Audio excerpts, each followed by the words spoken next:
Hello दोस्तों, नमस्कार। आइए देखते हैं अगली टॉपिक के बारे में। मैं डॉक्टर मनीष सर अपने चैनल में आपका स्वागत करता हूं। आइए दोस्तों देखते हैं चैप्टर 2 का 9वां हेडिंग है चालक स्थिर वैद्युतिकी।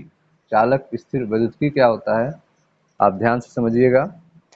जैसे कि फर्स्ट चैप्टर में हमने आपको बताया था कि चालक और विद्युत रोधी पदार्थों के बारे में हमने आपको संक्षेप में बताया था। यहाँ पर उसके कुछ और बारे में चर्चा की जाएगी। ठीक है। चालकों में गतिशील आवेश वाहक होते हैं। ठीक है?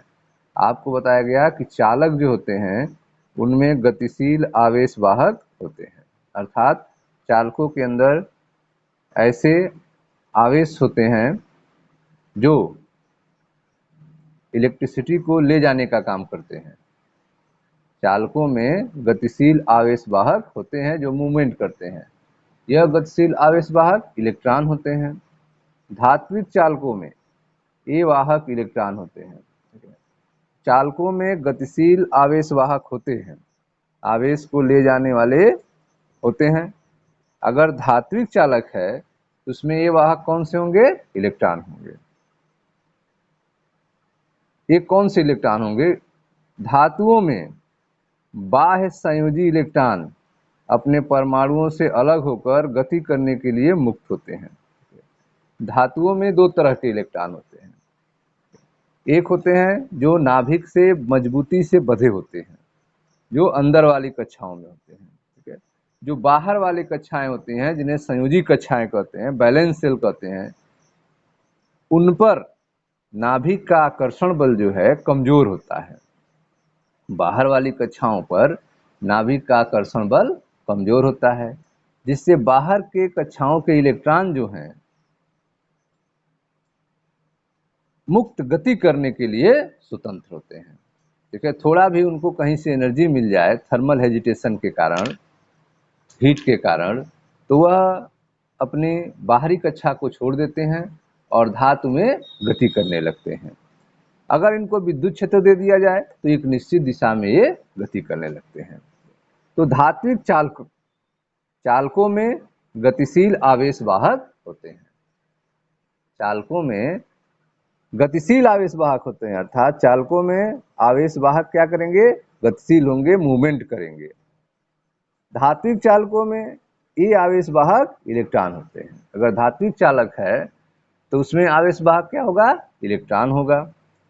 धातुओं में बाह्य इलेक्ट्रॉन अपने परमाणु से अलग होकर गति करने के लिए मुक्त होते हैं। ठीक है। अगर धातु है तो उसमें इलेक्ट्रॉन जो है, कौन सा इलेक्ट्रॉन? जो बाहरी कक्षा में है। बाहरी कक्षा वाला इलेक्ट्रॉन जो है गति करने के लिए मुक्त होता है। ये इलेक्ट्रॉन धातु के अंदर गति करने के लिए मुक्त होते हैं, परंतु धातु से मुक्त नहीं हो सकते हैं। ठीक है। यह जो बाह्य इलेक्ट्रॉन है यह धातु के अंदर रहते हुए गति करने के लिए फ्री होते हैं, मुक्त होते हैं। इन्हें मुक्त इलेक्ट्रॉन भी कहते हैं, परंतु धातु से मुक्त नहीं होते हैं। यह धातु मेटल को छोड़ नहीं सकते हैं, मेटल से बाहर नहीं निकल सकते हैं। यह धातु के अंदर रहकर ही गति करेंगे। कैसे करेंगे? ये मुक्त इलेक्ट्रॉन एक प्रकार की गैस की भांति आपस में, ठीक है, जिस तरह से गैस अवस्था के बारे में आप पढ़े हैं, गैस के जो मॉलिक्यूल होते हैं वो आपस में टकराते रहते हैं। ठीक है।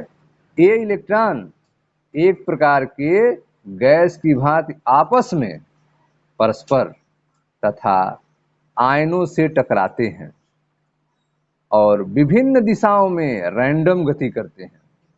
ये जो मुक्त इलेक्ट्रॉन हैं, बाहरी कक्षा के इलेक्ट्रॉन हैं, एक गैस की तरह इलेक्ट्रॉन आपस में टकराएंगे, आयनों से टकराएंगे। जहां इलेक्ट्रॉन जब निकल जाएगा कक्षा से तो इलेक्ट्रॉन की कमी के कारण धनायन भी उत्पन्न हो जाएंगे। तो यह धनायनों से इलेक्ट्रॉन ऋणायन टकराएंगे, आपस में टकराएंगे और अलग अलग दिशाओं में यादृच्छिक गति, रैंडम मोशन करेंगे। इनकी कोई एक फिक्स दिशा नहीं होगी।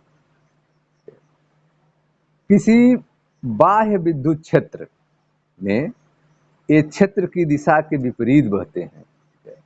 अगर इनको किसी बाह्य विद्युत क्षेत्र में रख दिया जाए, इनके ऊपर कोई बाह्य विद्युत क्षेत्र अप्लाई कर दिया जाए, ये क्षेत्र के उल्टे दिशा में चलने लगेंगे, क्षेत्र के विपरीत दिशा में बढ़ते हैं।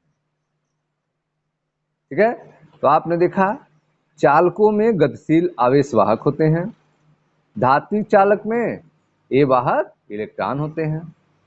धातुओं में बाह्य इलेक्ट्रॉन अपने परमाणु से अलग होकर गति करने के लिए मुक्त होते हैं। ए इलेक्ट्रॉन धातु के अंदर गति करने के लिए मुक्त होते हैं, परंतु धातु से मुक्त नहीं हो सकते हैं। धातु के अंदर गति करेंगे लेकिन धातु से बाहर नहीं निकल सकते। ये मुक्त इलेक्ट्रॉन एक प्रकार की गैस की तरह आपस में परस्पर टकराते हैं, आयनों से टकराते हैं और विभिन्न दिशाओं में यादृच्छिक गति करते हैं, रैंडम मोशन करते हैं। लेकिन यदि इन पर कोई बाह्य विद्युत क्षेत्र लगा दिया जाए तो यह क्षेत्र के विपरीत दिशा में गति करने लगते हैं। ठीक है, किसी बाह्य विद्युत क्षेत्र में ये क्षेत्र की दिशा के विपरीत बहते हैं। नाभिकों के इस प्रकार धन आयन तथा परिबद्ध इलेक्ट्रॉन अपनी नियत स्थितियों पर ही दृढ़ रहते हैं। ठीक है, नाभिकों के इस प्रकार धन आयन तथा परिबद्ध इलेक्ट्रॉन अपने नियत स्थितियों पर ही दृढ़ रहते हैं। तो जो इलेक्ट्रॉन, कौन, जो बाह्य इलेक्ट्रॉन नहीं है, उनकी बात अब हो रही है। बाह्य इलेक्ट्रॉन तो आप देख रहे हैं रैंडम गति कर रहे हैं, लेकिन बाह्य इलेक्ट्रॉन के बाद जो इलेक्ट्रॉन है वह नाभिकों से, धनायनों से, क्योंकि इलेक्ट्रॉन निकल गए हैं तो वो धनायन हो जाएगा परमाणु। नाभिकों के जो धनायन हैं उनके साथ इलेक्ट्रॉन जो हैं बाउंडेड रहेंगे, परिबद्ध रहेंगे और अपने नियत स्थिति पर दृढ़ रहेंगे, वह नहीं मूव करेंगे। नाभिकों के इस प्रकार धनायन तथा परिबद्ध इलेक्ट्रॉन अपनी नियत स्थितियों पर ही दृढ़ रहते हैं, फिक्स रहते हैं, वे नहीं मूव करते हैं। केवल बाहरी कक्षा वाले इलेक्ट्रॉन ही मूव करते हैं। ठीक है, यह हो गया किसमें, धात्विक चालकों के बारे में। ठीक, अब अगला देखते हैं। अगला है आपका अपघटनी चालक। अपघटनी चालक में क्या होता है? अपघटनी चालकों में धनायन तथा ऋणायन दोनों ही आवेशवाहक होते हैं। तो अगर अपघटनी चालक है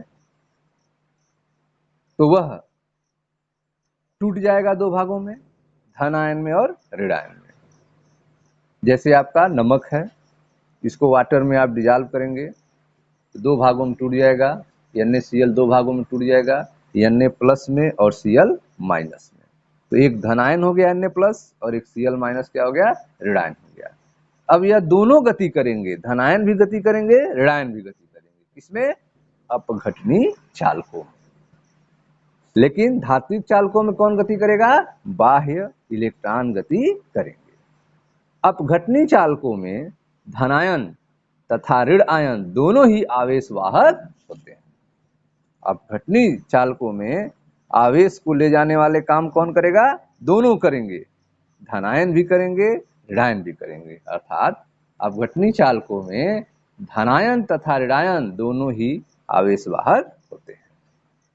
परंतु इस प्रकरण में स्थिति अधिक जटिल हो जाती है।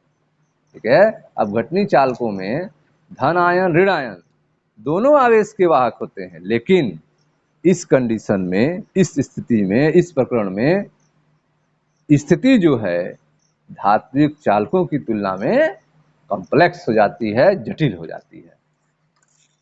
आगे देखते हैं, जटिल हो जाती है।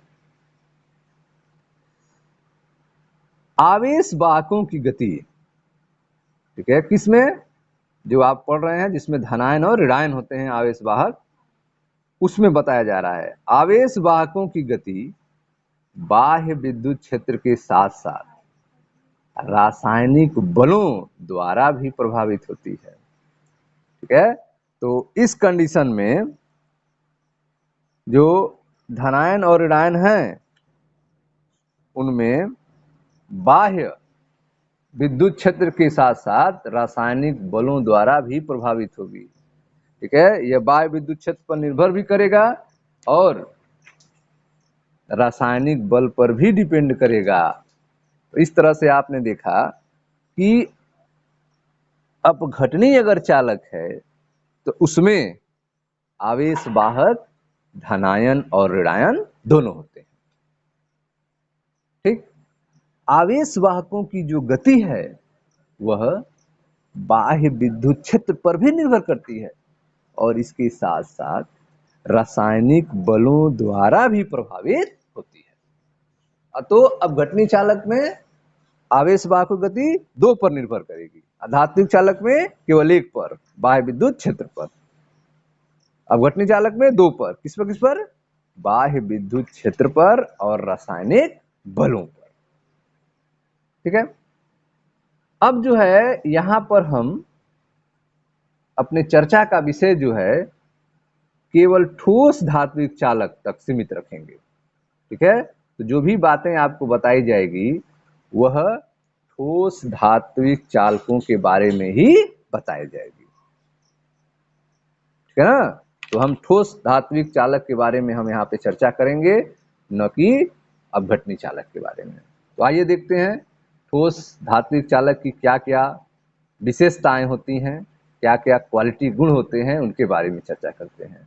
आइए, चालक स्थिर वैद्युतिकी से संबंधित कुछ महत्वपूर्ण परिणामों पर ध्यान देते हैं।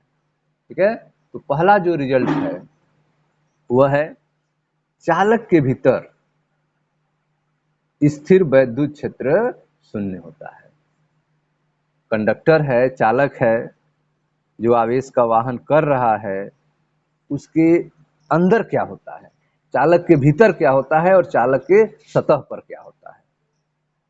ठीक है, चालक के भीतर जो है स्थिर वैद्युत क्षेत्र क्या होता है? शून्य होता है। चालक के भीतर स्थिर वैद्युत क्षेत्र शून्य होता है। ठीक है, कैसे होता है आइए समझते हैं। किसी उदासीन अथवा आवेशित चालक पर विचार कीजिए। हमको क्या समझना है? चालक के भीतर स्थिर वैद्युत क्षेत्र शून्य होता है, हमको यह समझना है।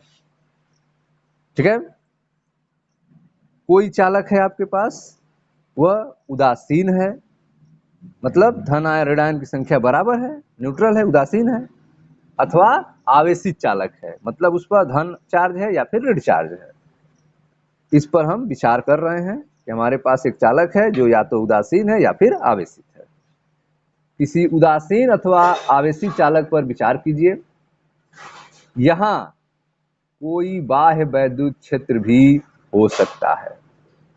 ठीक है, तो हमारा चालक जो है वह उदासीन अथवा आवेशित हो सकता है और इस पर बाह्य वैद्युत क्षेत्र भी अप्लाई हो सकता है, बाह्य वैद्युत क्षेत्र पर भी इस पर लागू हो सकता है।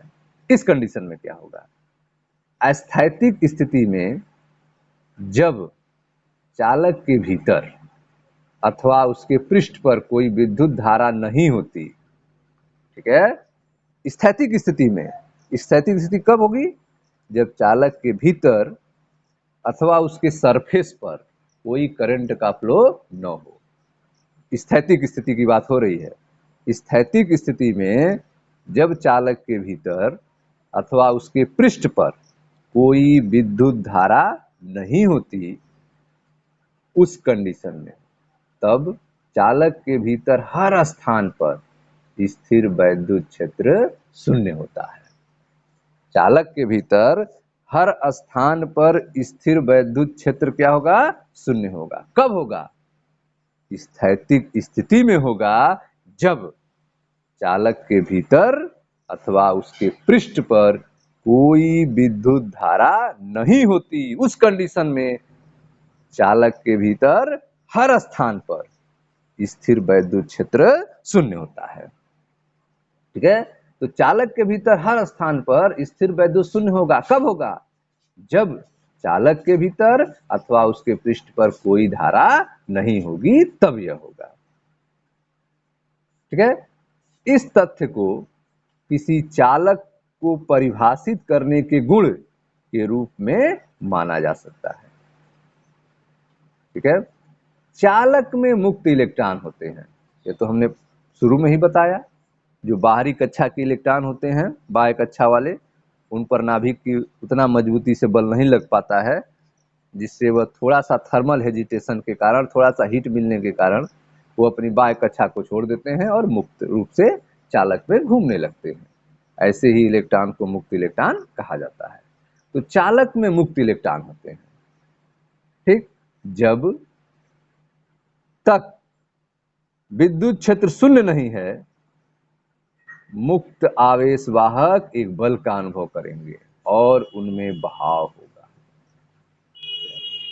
विद्युत क्षेत्र शून्य नहीं है, जब तक विद्युत क्षेत्र इलेक्ट्रिक फील्ड शून्य नहीं है, इसका मतलब उन पर इलेक्ट्रिक फील्ड अप्लाई हो रहा है और उसकी वैल्यू शून्य नहीं है। तो जब उन पर विद्युत क्षेत्र लगाएंगे, उनके अंदर के जो मुक्त आवेश वाहक हैं, मुक्त इलेक्ट्रॉन हैं, उन पर एक बल लगने लगेगा, एक बल का अनुभव करने लगेंगे और उनमें बहाव होगा, वो फ्लो करने लगेंगे, चलने लगेंगे। चालक में मुक्त इलेक्ट्रॉन होते हैं जब तक विद्युत क्षेत्र शून्य नहीं है। अगर शून्य है तब तो उनमें बहाव नहीं होगा, लेकिन अगर विद्युत क्षेत्र शून्य नहीं है, उस कंडीशन में मुक्त आवेश वाहक एक बल का अनुभव करेंगे और उनमें बहाव होगा। स्थैतिक स्थिति में मुक्त इलेक्ट्रॉन स्वयं को इस प्रकार वितरित कर लेते हैं कि चालक के भीतर हर स्थान पर विद्युत क्षेत्र शून्य होता है। ठीक है, अगर उन पर विद्युत क्षेत्र अप्लाई नहीं किया गया है, उस कंडीशन में जो मुक्त इलेक्ट्रॉन होते हैं वह इस तरह से चालक में डिस्ट्रीब्यूट हो जाते हैं, इस तरह से वितरित हो जाते हैं कि चालक के भीतर हर स्थान पर विद्युत क्षेत्र शून्य होता है। चालक के भीतर हर स्थान पर विद्युत क्षेत्र शून्य होता है, जिसके कारण उनमें बहाव नहीं होता है। यह कब होगा? स्थैतिक स्थिति में। जब तक आप बाहर से उस पर विद्युत क्षेत्र अप्लाई नहीं किए हैं तब तक यह होगा, लेकिन ज्यों ही आप उस पर विद्युत क्षेत्र अप्लाई करेंगे, उन मुक्त इलेक्ट्रॉनों पर एक बल लगने लगेगा और उनमें बहाव उत्पन्न होगा क्षेत्र के विपरीत दिशा में। ठीक है, स्थैतिक स्थिति में मुक्त इलेक्ट्रॉन स्वयं को इस प्रकार वितरित कर लेते हैं कि चालक के भीतर हर स्थान पर विद्युत क्षेत्र शून्य होता है। ठीक है, किसी चालक के भीतर स्थिर विद्युत क्षेत्र शून्य होता है। किसी चालक के भीतर स्थिर विद्युत क्षेत्र शून्य होता है। कब होता है? जब तक उस पर विद्युत क्षेत्र अप्लाई नहीं किया गया है तब तक। यह पहला जो है महत्वपूर्ण परिणाम हो गए चालक स्थिर वैद्युतिकी से संबंधित। अब दूसरा देखते हैं। दूसरा जो है चालक स्थिर वैद्युतिकी से संबंधित परिणाम है आवेशित चालक के पृष्ठ पर, आवेशित चालक के पृष्ठ पर, पृष्ठ के प्रत्येक बिंदु पर स्थिर वैद्युत क्षेत्र अभिलंबवत होना चाहिए। आवेशित चालक के पृष्ठ पर, पृष्ठ के प्रत्येक बिंदु पर स्थिर वैद्युत क्षेत्र अभिलंबवत होना चाहिए। यह भी एक महत्वपूर्ण परिणाम है, महत्वपूर्ण रिजल्ट है कि जो आवेशित चालक है उसके सरफेस पर, पृष्ठ पर, पृष्ठ के प्रत्येक बिंदु पर स्थिर वैद्युत क्षेत्र हमेशा क्या होना चाहिए? अभिलंबवत होना चाहिए। समझिए ध्यान से, यदि विद्युत क्षेत्र E, वेक्टर E, जिसमें मान भी है दिशा में भी, दोनों है, इसलिए इसको देखें डार्क E लिखा गया है। ठीक है, सिंपल E नहीं लिखा गया, इसको बड़ा लेटर में कर दिया गया है, काला कर दिया गया है। इसका मतलब यह सदिश को निरूपण कर रहा है। यह जो विद्युत क्षेत्र है यह सदिश को निरूपण कर रहा है, अर्थात इसमें मान के साथ साथ दिशा भी समाहित है, यह वेक्टर राशि है। इस किताब में जहां पर भी आप देखेंगे काले लेटर में शब्द लिखे गए हैं, उसका मतलब वो सदिश को निरूपण कर रहा है, मान के साथ साथ दिशा को भी बता रहा है वह। ठीक है, उसे वेक्टर ई कहेंगे। ई के ऊपर वेक्टर का साइन है उसमें शामिल। यदि विद्युत क्षेत्र ई पृष्ठ के अभिलंबवत नहीं है, ठीक है, लेकिन कैसा होना चाहिए? अभिलंबवत होना चाहिए। और नहीं होगा तब क्या होगा? आवेशित चालक के पृष्ठ के प्रत्येक बिंदु पर स्थिर वैद्युत क्षेत्र अभिलंबवत होना चाहिए। लेकिन यदि विद्युत क्षेत्र ई पृष्ठ के अभिलंबवत नहीं है तो उसका पृष्ठ के अनुदिश कोई शून्येतर घटक होगा। यदि विद्युत क्षेत्र वेक्टर ई पृष्ठ के अभिलंबवत नहीं है तो उस विद्युत क्षेत्र का पृष्ठ के अनुदिश कोई शून्येतर घटक होगा। उस कोई ऐसा घटक होगा जिसकी वैल्यू शून्य होगी। यदि विद्युत क्षेत्र वेक्टर ई पृष्ठ के अभिलंबवत नहीं है तो उसका पृष्ठ के अनुदिश, पृष्ठ के दिशा में कोई शून्येतर घटक होगा, शून्य से डिफरेंट घटक होगा। 10, 20, 15, 45, 90 ऐसा कोई घटक होगा जो शून्य से अलग होगा। यह कब होगा? जब विद्युत क्षेत्र ई पृष्ठ के अभिलंबवत नहीं होगा तो उस पर कोई घटक कार्य करेगा जो शून्य से अलग होगा। यदि विद्युत क्षेत्र वेक्टर ई पृष्ठ के अभिलंबवत नहीं है तो उसका पृष्ठ के अनुदिश कोई शून्येतर घटक होगा। उस कंडीशन में क्या होगा? तब पृष्ठ के मुक्त इलेक्ट्रॉन पृष्ठ पर किसी बल का अनुभव करेंगे और गति करेंगे। तो आप देख रहे हैं कि यदि विद्युत क्षेत्र पृष्ठ के अभिलंबवत है तो उस समय इलेक्ट्रॉन की गति नहीं होगी। यदि विद्युत क्षेत्र ई पृष्ठ के अभिलंबवत है तो मुक्त इलेक्ट्रॉन की गति नहीं होगी। लेकिन यदि विद्युत क्षेत्र ई पृष्ठ के अभिलंबवत नहीं है, उसका पृष्ठ के अनुदिश कोई शून्य के अलावा कोई घटक है, उस कंडीशन में पृष्ठ के मुक्त इलेक्ट्रॉन पृष्ठ पर किसी बल का अनुभव करेंगे। जो पृष्ठ के मुक्त इलेक्ट्रॉन होंगे वे पृष्ठ पर एक बल का अनुभव करेंगे और उस बल के प्रभाव के कारण गति करेंगे, मूवमेंट करेंगे। अतः अस्थैतिक स्थिति में विद्युत क्षेत्र ई का कोई स्पर्श रेखी घटक नहीं होना चाहिए। अस्थैतिक स्थिति में विद्युत क्षेत्र ई का कोई स्पर्श रेखीय घटक नहीं होना चाहिए। अगर कोई भी स्पर्श रेखी घटक होगा जो शून्य के अलावा होगा तो मुक्त इलेक्ट्रॉन पृष्ठ पर बल का अनुभव करेंगे और गति करेंगे। इस प्रकार किसी आवेशित चालक के पृष्ठ पर स्थिर वैद्युत क्षेत्र पृष्ठ के हर बिंदु पर पृष्ठ के अभिलंबवत होना चाहिए। किसी आवेशित चालक के पृष्ठ पर स्थिर वैद्युत क्षेत्र जो है वह पृष्ठ के हर बिंदु पर पृष्ठ के अभिलंबवत होना चाहिए, तभी मुक्त इलेक्ट्रॉन गति नहीं करेंगे।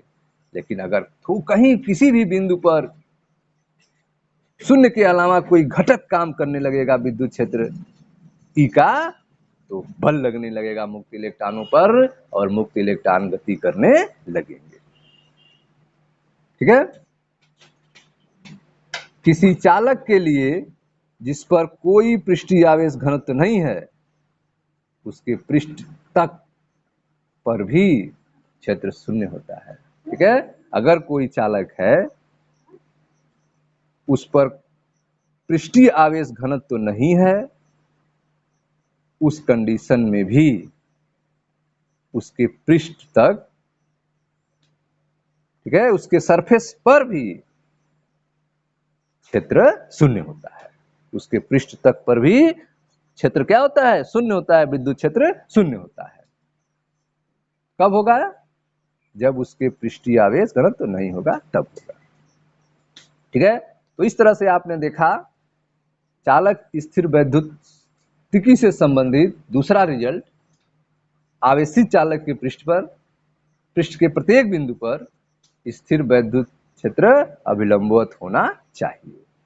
अगर अभिलंबवत नहीं होगा, शून्येतर घटक होगा, तो मुक्त इलेक्ट्रॉनों पर बल लगने लगेगा और बल के कारण वह गति करने लगेंगे।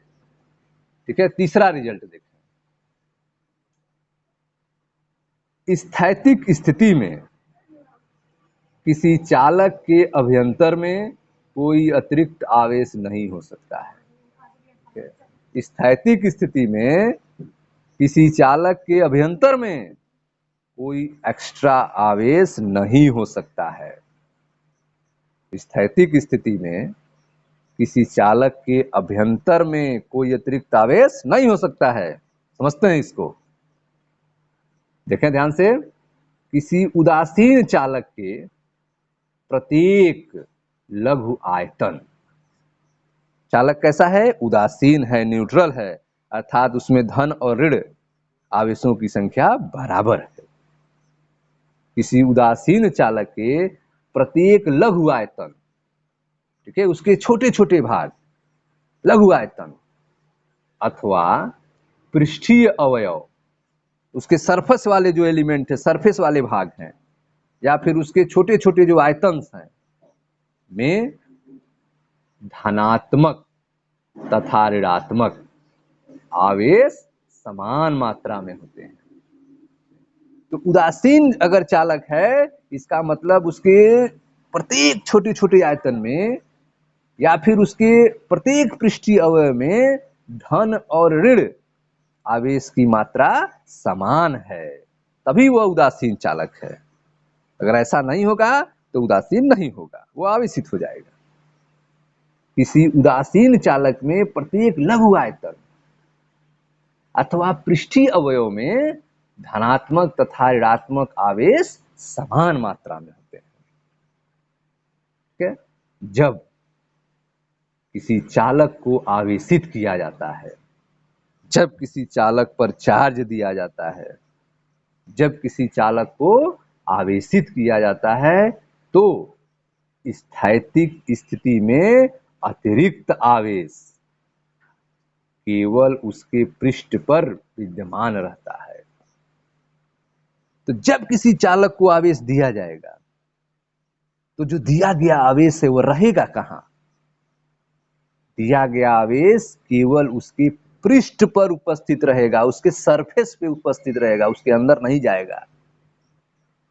जब किसी चालक को चार्ज किया जाता है, जब किसी चालक को आवेशित किया जाता है, तो स्थैतिक स्थिति में दिया गया अतिरिक्त आवेश केवल उसके पृष्ठ पर उपस्थित रहता है, सरफेस पे उपस्थित रहता है, विद्यमान रहता है। यह गाउस के नियम से स्पष्ट है। यह बातें जो हैं गाउस के नियम से स्पष्ट है। ठीक है, आगे देखते हैं। किसी चालक के भीतर किसी यादृच्छिक आयतन, कोई भी रैंडम आयतन चुन ले लें, किसी चालक के भीतर किसी यादृच्छिक आयतन अवयव भी पर विचार कीजिए। ठीक है, कोई चालक है, उसके भीतर हमने रैंडमली, कोई फिक्स नहीं है पॉइंट, एक आयतन ले लिया, एक आयतन का अवयव ले लिया, भी वॉल्यूम भी ले लिए। मान ले रहे हैं किसी चालक के भीतर किसी यादृच्छिक आयतन अवयव भी पर विचार कर रहे हैं।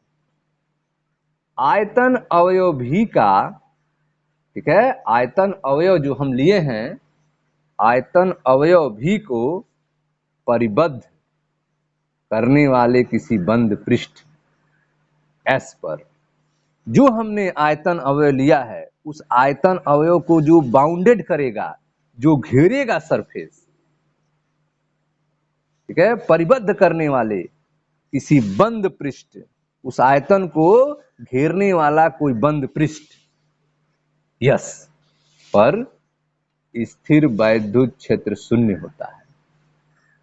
तो यदि आप रैंडमली रूप से चालक के भीतर कोई भी आयतन अवयव भी लेते हैं, तो उस आयतन अवयव भी को घेरने वाला जो बाउंड्री बनेगी, जो बंद पृष्ठ यस बनेगा,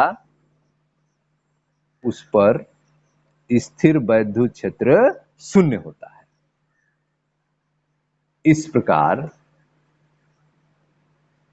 बंद पृष्ठ सरफेस यस से गुजरने वाला कुल फ्लक्स शून्य है।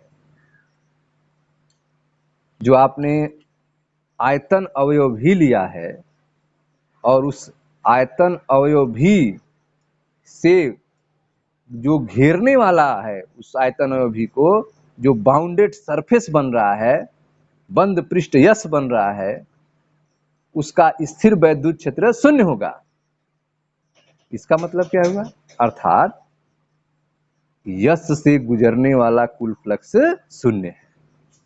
यस से गुजरने वाला कुल फ्लक्स शून्य है, जिसके कारण स्थिर वैद्युत क्षेत्र शून्य होता है। ठीक है। अतः गाउस के नियम के अनुसार यस पर, सरफेस यस पर परिबद्ध कोई नेट आवेश नहीं है। गाउस के नियम के अनुसार जो सरफेस यस है, उससे जुड़ा हुआ, उससे बाउंडेड कोई भी नेट आवेश नहीं है। लेकिन परंतु पृष्ठ यस को आप जितना छोटा चाहें उतना छोटा बना सकते हैं।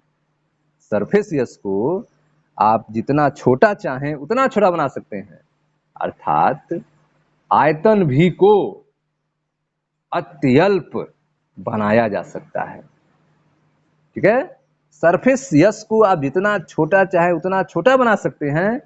और आप जान रहे हैं कि यह जो सरफेस यस है, उसके अंदर आयतन भी स्थित है। अर्थात आयतन भी को भी आप अल्प से अल्प एक लोपी बिंदु तक छोटा बनाया जा सकता है। अर्थात इसका अभिप्राय यह हुआ कि चालक के भीतर कोई नेट आवेश नहीं है। चालक के भीतर कोई नेट आवेश नहीं है, तथा यदि कोई अतिरिक्त आवेश है तो वह पृष्ठ पर विद्यमान होना चाहिए। ठीक है। चालक के भीतर कोई नेट आवेश नहीं है, लेकिन यदि कोई एक्स्ट्रा आवेश है, कोई अतिरिक्त आवेश है, तो वह कहाँ होगा? वह पृष्ठ पर उपस्थित होना चाहिए। ठीक है। तो इस तरह से आपने देखा कि स्थैतिक स्थिति में किसी चालक के अभ्यंतर में कोई अतिरिक्त आवेश नहीं हो सकता है। जो भी एक्स्ट्रा आवेश होगा वह उसके पृष्ठ पर ही उपस्थित होगा। आप पढ़ रहे हैं चालक स्थिर वैद्युतिकी से संबंधित कुछ महत्वपूर्ण रिजल्ट के बारे में। पहला रिजल्ट आपको बताया गया कि चालक के भीतर स्थिर वैद्युत क्षेत्र शून्य होता है। दूसरा रिजल्ट, आवेशित चालक के पृष्ठ पर, पृष्ठ के प्रत्येक बिंदु पर स्थिर वैद्युत क्षेत्र अभिलंबवत होना चाहिए। तीसरा कंडीशन, स्थैतिक स्थिति में किसी चालक के अभ्यंतर में कोई अतिरिक्त आवेश नहीं हो सकता है। चौथा कंडीशन देखते हैं, चालक के समस्त आयतन में,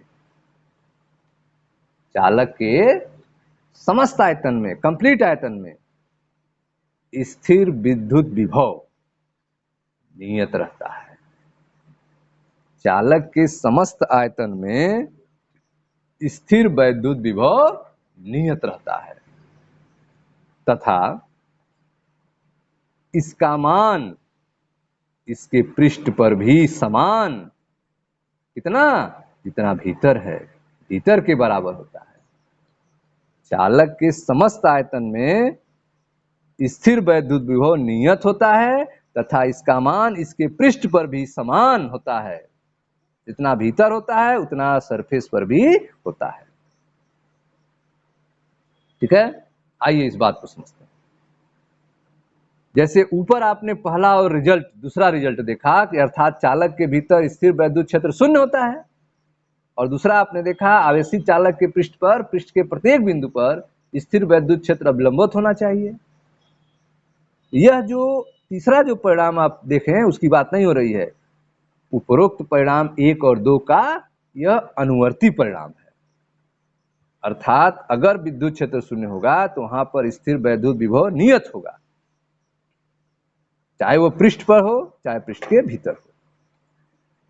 चूंकि यह उपरोक्त परिणाम 1 और 2 का अनुवर्ती है, चूंकि किसी चालक के भीतर विद्युत क्षेत्र वेक्टर E 0 है तथा इसका पृष्ठ पर कोई स्पर्श रेखी घटक नहीं होता है, अतः इसके भीतर अथवा पृष्ठ पर कोई छोटे परीक्षण आवेश की गति कराने में कोई कार्य नहीं होता है। समविभव पृष्ठ की कल्पना कीजिए, कोई भी आवेश उस पृष्ठ पर गति करेगा, हर जगह का विभव समान है, किया गया कार्य 0 हो जाएगा। क्योंकि किसी चालक के भीतर विद्युत क्षेत्र E शून्य है, इसका मतलब यह है कि इसके पृष्ठ पर कोई स्पर्श रेखी घटक नहीं होता है, अतः इसके भीतर अथवा पृष्ठ पर किसी छोटे परीक्षण आवेश की गति करने पर कोई कार्य नहीं होता है। अर्थात चालक के भीतर अथवा उसके पृष्ठ पर दो बिंदुओं के बीच कोई विभवांतर नहीं होता है। दोनों बिंदुओं के विभव सेम रहेगा तो विभवांतर नहीं होगा, विभवांतर 0 हो जाएगा, विभव में अंतर नहीं हो पाएगा। और जब विभव में अंतर नहीं होगा तो किया गया कार्य शून्य होगा। ठीक है, यही वांछित परिणाम है। आपने देखा कि चालक के भीतर विद्युत क्षेत्र E बराबर 0 है, इसका पृष्ठ पर कोई स्पर्श रेखी घटक नहीं होता है, अतः इसके भीतर अथवा पृष्ठ पर किसी छोटे परीक्षण आवेश की गति करने में कोई कार्य नहीं होगा। अर्थात चालक के भीतर अथवा उसके पृष्ठ पर दो बिंदुओं के बीच कोई भी विभवांतर नहीं होता है। ठीक है, यही हमारा रिजल्ट है, यही हमारा वांछित परिणाम है। यदि चालक आवेशित है, यदि चालक आवेशित है तो चालक के पृष्ठ के अभिलंबवत विद्युत क्षेत्र होता है। ठीक है, यदि चालक आवेशित है तो चालक के पृष्ठ के अभिलंबवत विद्युत क्षेत्र होगा।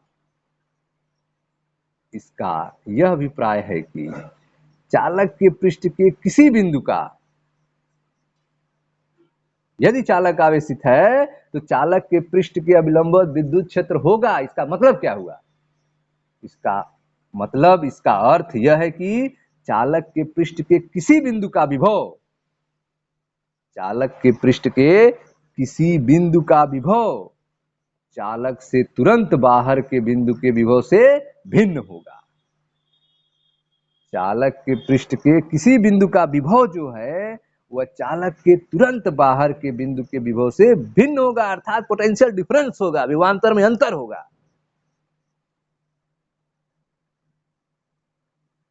तो यदि चालक आवेशित है तो चालक के पृष्ठ पर विभवांतर में अंतर होगा, और जब विभवांतर में अंतर होगा तो कार्य होगा किसी आवेश के मूवमेंट के कारण।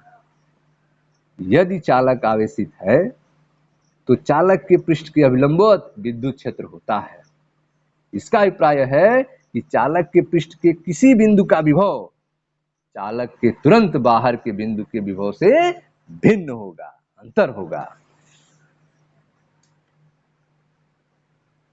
यदि किसी यादृच्छिक आकार, आकृति तथा आवेश के विन्यास के चालकों के निकाय में प्रत्येक चालक का अपना एक नियत मान का अभिलाक्षणिक विभव होगा, परंतु यह नियत मान एक चालक से दूसरे चालक का भिन्न हो सकता है।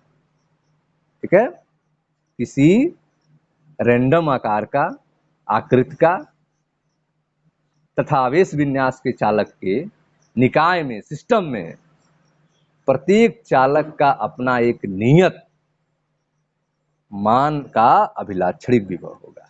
ठीक है, तो अगर आपके पास कई चालक हैं जिनका आकार, आकृति, आवेश अलग अलग हैं तो प्रत्येक चालक पर एक नियत विभव होगा, सबका अलग अलग विभव होगा, परंतु यह नियत मान एक चालक से दूसरे चालक का भिन्न हो सकता है। यह जो नियत मान सब पर एक नहीं होगा, एक चालक से दूसरे चालक का भिन्न हो सकता है।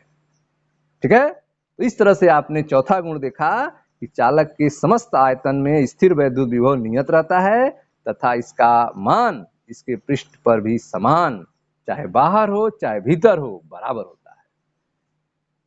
ठीक है, और यदि अलग अलग आकार के रैंडम आकार, आकृति और आवेश विन्यास के चालक हैं, इनका निकाय है, सिस्टम है, तो प्रत्येक चालक का अपना एक नियत मान का अभिलाक्षणिक विभव होगा, प्रत्येक चालक का अपना एक विभव होगा, लेकिन परंतु यह नियत मान एक चालक से दूसरे चालक का भिन्न हो सकता है, अलग अलग हो सकता है।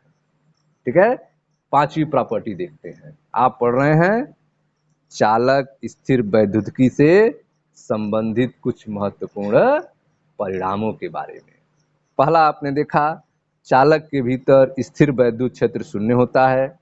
दूसरा आपने देखा आवेशित चालक के पृष्ठ के प्रत्येक बिंदु पर स्थिर वैद्युत क्षेत्र अभिलंबवत होना चाहिए। तीसरा आपने देखा स्थैतिक स्थिति में किसी चालक के अभ्यंतर में कोई अतिरिक्त आवेश नहीं हो सकता है।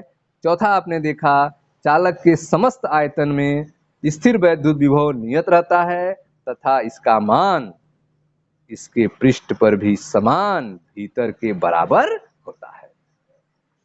ठीक है, पांचवा रिजल्ट देखते हैं। पांचवा रिजल्ट है आवेशित चालक के पृष्ठ पर विद्युत क्षेत्र कितना होता है।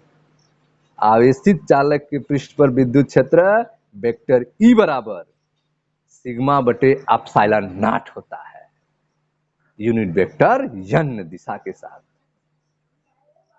आवेशित चालक के पृष्ठ पर विद्युत क्षेत्र ई बराबर सिग्मा बटे एप्सिलॉन नॉट। सदिश रूप में अगर कहें तो वेक्टर ई बराबर सिग्मा बटे epsilon naught unit vector n होता है। जहां सिग्मा जो आप देख रहे हैं यह पृष्ठीय आवेश घनत्व है, यूनिट वेक्टर n जो आप देख रहे हैं वह पृष्ठ के अभिलंबवत बहिर्मुखी दिशा में बाहर की तरफ एकांक सदिश है, यूनिट वेक्टर है। ठीक है, तो आवेशित चालक के पृष्ठ पर विद्युत क्षेत्र E बराबर सिग्मा बटे epsilon naught unit vector n होता है, समीकरण नंबर 35। यहां सिग्मा पृष्ठीय आवेश घनत्व है और यूनिट वेक्टर n पृष्ठ के अभिलंबवत बहिर्मुखी दिशा में एकांक सदिश है। ठीक है, अब यह जो रिजल्ट आया है E बराबर सिग्मा बटे epsilon naught unit vector n, इसको आप सिद्ध कर सकते हैं, इसको प्रूव कर सकते हैं। इसका प्रूव यहां पे दिया गया है। ठीक है, कैसे प्रूव होगा देखें ध्यान से। E बराबर सिग्मा बटे epsilon naught unit vector n को व्युत्पन्न करने के लिए, इस परिणाम को व्युत्पन्न करने के लिए हम एक डिबिया पर विचार करते हैं। यह देखें ध्यान से, यह कोई डिबिया है, एक छोटा बेलनाकार खोखला बर्तन की तरह है। फिगर देखें, यह एक डिबिया अर्थात एक छोटा बेलनाकार खोखला बर्तन की तरह है जिसके ऊपर पृष्ठीय आवेश घनत्व सिग्मा है, पृष्ठीय आवेश घनत्व सिग्मा है। यह चालक का पृष्ठ है और इस पर कोई डिबिया, और यह डिबिया कैसी है, एक छोटा बेलनाकार खोखला बर्तन।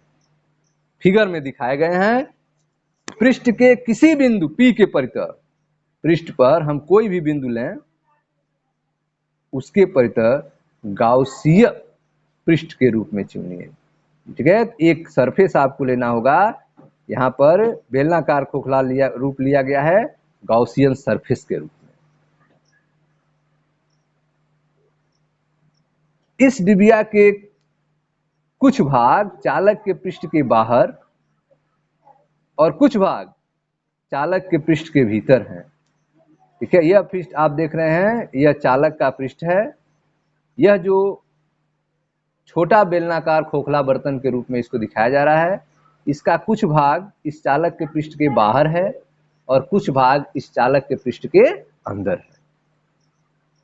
ठीक है, तो E बराबर सिग्मा बटे epsilon not in vector n को प्रूव करने के लिए हमने माना कोई डिबिया जो चालक के पृष्ठ पर स्थित है, यह डिबिया जो है एक छोटा बेलनाकार खोखला बर्तन के रूप में है। पृष्ठ के किसी भी बिंदु P के परितः गाउसियन पृष्ठ हम मान लेते हैं, यह एक गाउसियन सरफेस है। ठीक है, यह आप जो फिगर देख रहे हैं यह एक गाउसियन सरफेस है जिस पर आप देखें आवेश है, पूरा फैला हुआ है, धनात्मक आवेश है। विद्युत क्षेत्र बाहर की तरफ है E। यह जो गाउसियन सरफेस है डेल यस के रूप में यहाँ पे दिखाया गया है। ठीक है, तो पृष्ठ के किसी बिंदु P के परितः गाउसियन पृष्ठ के रूप में हमने माना इस डिबिया का कुछ भाग चालक के पृष्ठ के बाहर और कुछ भाग चालक के पृष्ठ के अंदर है। इसकी अनुप्रस्थ काट का क्षेत्रफल डेल यस, या जो क्रॉस सेक्शन एरिया है, इसके अनुप्रस्थ काट का क्षेत्रफल डेल यस बहुत छोटा तथा इसकी ऊंचाई नगण्य। अनुप्रस्थ काट का जो क्षेत्रफल आप डेल यस देख रहे हैं, ठीक है, यह बहुत छोटा और ऊंचाई नगण्य है। ठीक है, पृष्ठ के तुरंत भीतर स्थिर वैद्युत क्षेत्र शून्य है। पृष्ठ के भीतर क्या होगा? स्थिर वैद्युत क्षेत्र शून्य होगा, लेकिन पृष्ठ के तुरंत बाहर विद्युत क्षेत्र पृष्ठ के अभिलंबवत है, सरफेस के बाहर है। विद्युत क्षेत्र की दिशा देखिए, यह जो चालक का पृष्ठ है उसके ठीक अभिलंबवत विद्युत क्षेत्र की दिशा ई है, वेक्टर ई है। ठीक है, भीतर क्या है? शून्य है। पृष्ठ के तुरंत भीतर स्थिर वैद्युत क्षेत्र शून्य है, लेकिन पृष्ठ के तुरंत बाहर विद्युत क्षेत्र पृष्ठ के अभिलंबवत है, बाहर की तरफ है। ठीक है, अतः डिबिया से गुजरने वाला कुल फ्लक्स केवल डिबिया के बाहरी अनुप्रस्थ काट से आता है। अंदर तो शून्य है।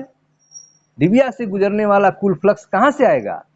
डिबिया से गुजरने वाला कुल फ्लक्स केवल डिबिया के बाहरी, बाहर क्या है? यह जो हम एक सर्किल बनाए हैं, एक वृत्त बनाए हैं, वृत्तीय अनुप्रस्थ काट से ही फ्लक्स चेंज आएगा।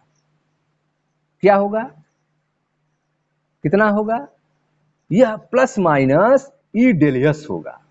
यह क्या होगा? Flux plus minus E del S होगा। सिग्मा ग्रेटर देन 0 के लिए धनात्मक होगा और सिग्मा लेस देन 0 के लिए ऋणात्मक होगा। यह जो आवेश घनत्व सिग्मा है सरफेस पे, अगर इसका मान 0 से अधिक है तो plus minus E del S धनात्मक होगा। अगर सिग्मा लेस देन 0 है तो plus minus E del S ऋणात्मक होगा। आपने देखा पृष्ठ के तुरंत भीतर स्थिर वैद्युत क्षेत्र शून्य है, पृष्ठ के तुरंत बाहर विद्युत क्षेत्र पृष्ठ के अभिलंबवत है। डिबिया से गुजरने वाला कुल फ्लक्स जो होगा वह केवल डिबिया के बाहरी अनुप्रस्थ काट से आता है और यह plus minus E del S के बराबर होता है, plus minus E del S के बराबर होता है। चूंकि चालक के छोटे क्षेत्र डेल यस पर, चालक के छोटे क्षेत्र डेल यस पर विद्युत क्षेत्र ई को नियत माना जा सकता है। चालक का एक छोटा सा सरफेस ले रहे हैं, डेल यस छोटा सरफेस ले रहे हैं, तो उस छोटे से सरफेस पे हम विद्युत क्षेत्र इलेक्ट्रिक फील्ड को नियत मान सकते हैं। चूंकि चालक के छोटे क्षेत्र डेल यस पर विद्युत क्षेत्र ई को नियत माना जा सकता है तथा विद्युत क्षेत्र ई और डेल यस समांतर अथवा प्रति समांतर हैं। जो इलेक्ट्रिक फील्ड ई है, विद्युत क्षेत्र वेक्टर ई है, और जो सरफेस है डेल यस, यह समांतर अथवा प्रति समांतर है। ठीक है। डिबिया द्वारा परिबद्ध आवेश सिग्मा डेल एस है। इस डिबिया के द्वारा बाउंडेड चार्ज जो है वह सिग्मा डेल एस है। ठीक है, आवेश कितना है? सिग्मा डेल एस है। क्यू का मान कितना है? सिग्मा डेल एस है। आप क्या पढ़े हैं? पाई बराबर क्यू बटा एप्सिलॉन नॉट। इसका सूत्र है गाउस का प्रमेय है। यहां पर आवेश कितना है? सिग्मा डेल एस है। सिग्मा डेल एस है बटे epsilon naught. Sigma del S बटे एप्सिलॉन नॉट। सिग्मा की वैल्यू लेनी है, value mod of sigma del S बटे एप्सिलॉन नॉट। विद्युत फ्लक्स फाई कितनी है? ई डेल एस है। ई डेल एस है। तो विद्युत फ्लक्स फाई की जगह क्या लिखेंगे? ई डेल एस बराबर mod of sigma del S बटे epsilon naught. Mod of sigma del S बटे एप्सिलॉन नॉट। डेल एस दोनों ओर से कैंसिल हो गए। विद्युत क्षेत्र ई बराबर सिग्मा बटे एप्सिलॉन नॉट। प्रूव हो गया। आवेशित चालक के पृष्ठ पर विद्युत क्षेत्र क्या होगा? ई बराबर सिग्मा बटे एप्सिलॉन नॉट होगा। ठीक है, कैसे प्रूव किए? गाउस के नियम से। फाई बराबर फ्लक्स फाई बराबर क्यू बटे एप्सिलॉन नॉट। आवेश कितना है? आवेश है सिग्मा डेल एस बटे एप्सिलॉन नॉट।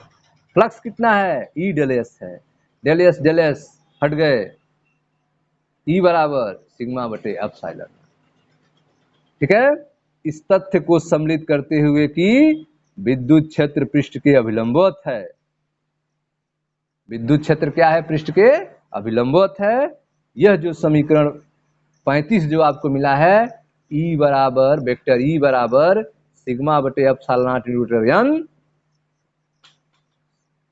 सदिश संबंध को बता रहा है। यह किसको बता रहा है? सदिश संबंध को बता रहा है। ठीक है, इस समीकरण में आवेश घनत्व सिग्मा के दोनों चिन्हों के लिए सत्य है। यह समीकरण चाहे आवेश घनत्व प्लस हो चाहे माइनस हो, यह दोनों के लिए अप्लाई होगा। यह सदिश रूप वाला सूत्र है। वेक्टर ई बराबर सिग्मा बटे epsilon naught unit vector n. ठीक है, तो यह जो समीकरण आपका 35 है, सदिश संबंध पाते हैं इसमें। यह भी आप ध्यान दीजिए कि समीकरण में आवेश घनत्व सिग्मा के दोनों चिन्हों के लिए सत्य है। ई वेक्टर ई बराबर सिग्मा बटे epsilon naught newton n. Sigma greater than 0 के लिए विद्युत क्षेत्र पृष्ठ के बहिर्मुखी अभिलंबवत होता है। ठीक है, आवेश घनत्व सिग्मा ग्रेटर देन 0 है, 0 से अधिक है, तो विद्युत क्षेत्र पृष्ठ के बहिर्मुखी अभिलंबवत होगा। और यदि आवेश घनत्व सिग्मा लेस देन 0 होगा तो विद्युत क्षेत्र पृष्ठ के अंतर्मुखी अभिलंबवत होगा। ठीक है स्टूडेंट्स, तो यह था आपका आवेशित चालक के पृष्ठ पर विद्युत क्षेत्र वेक्टर ई बराबर सिग्मा बटे epsilon naught unit vector n. मिलते हैं नेक्स्ट वीडियो में, जहां चर्चा की जाएगी अगली टॉपिक का स्थिर वैद्युत परिरक्षण के बारे में। इसको समझा जाएगा। आप इस वीडियो में पढ़े चालक और स्थिर वैद्युतिकी के बारे में। इसमें आपको हमने चालक स्थिर वैद्युतिकी से संबंधित कुछ महत्वपूर्ण रिजल्ट के बारे में चर्चा किया। कितने रिजल्ट थे? 5 रिजल्ट थे। पहला रिजल्ट था कि चालक के भीतर स्थिर वैद्युत क्षेत्र शून्य होता है। दूसरा रिजल्ट था आवेशित चालक के पृष्ठ के प्रत्येक बिंदु पर स्थिर वैद्युत क्षेत्र अभिलंबवत होना चाहिए। तीसरा रिजल्ट था स्थैतिक स्थिति में किसी चालक के अभ्यंतर में कोई अतिरिक्त आवेश नहीं हो सकता है। चौथा रिजल्ट था चालक के समस्त आयतन में स्थिर वैद्युत विभव नियत रहता है तथा इसका मान इसके पृष्ठ पर भी समान भीतर के बराबर होता है। पांचवा रिजल्ट आपने लास्ट में देखा कि आवेशित चालक के पृष्ठ पर विद्युत क्षेत्र वेक्टर ई बराबर सिग्मा बटे epsilon naught unit vector n होता है। ठीक है स्टूडेंट्स, मैं डॉक्टर मनीष सर अपने चैनल में आपका स्वागत करता हूं। वीडियो को लाइक करें, शेयर करें, चैनल को सब्सक्राइब करें। धन्यवाद दोस्तों।